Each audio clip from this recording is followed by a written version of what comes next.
The history of Ultimate Frisbee. The sport Ultimate Frisbee was originally called Frisbee football and was invented in Columbia High School in Maplewood, New Jersey during 1968.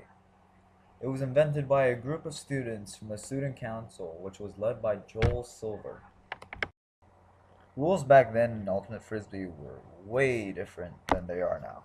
For example, Ultimate Frisbee was played like American football. There was downs, there was line of scrimmage, and you were able to run with the disc. And there was as many as 20 to 30 players per team on the field. The Frisbee has gone through many upgrades ever since the late 1800s.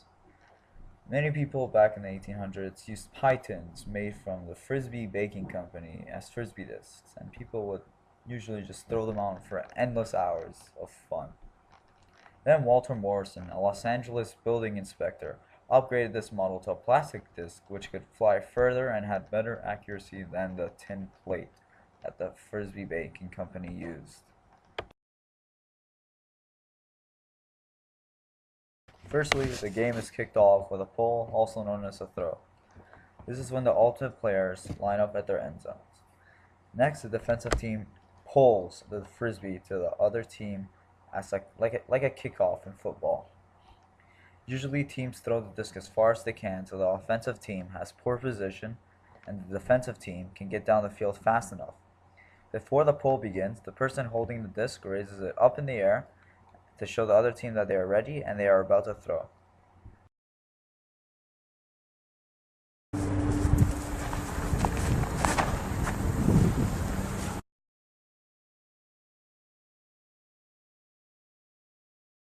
How to move the disc.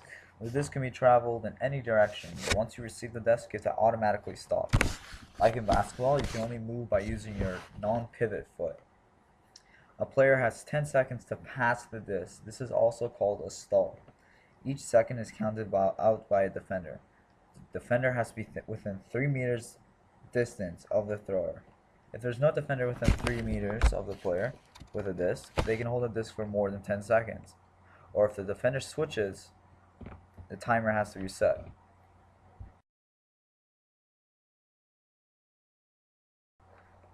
A point is scored when an offensive player catches the frisbee in the end zone of the team he or she is attacking.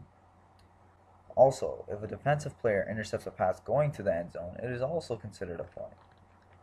This is also called a Callahan goal. It is named after the Hall of Famer Henry Callahan. Ultimate Frisbee is not as big as other sports like hockey and soccer, but it has many players that range from North America and the majority of Europe. Some of the biggest organizers are USA Ultimate, and in Canada, the biggest lead here is the Ultimate Canada, with sponsors from Wyndham Hotel Group and many more. Many groups of people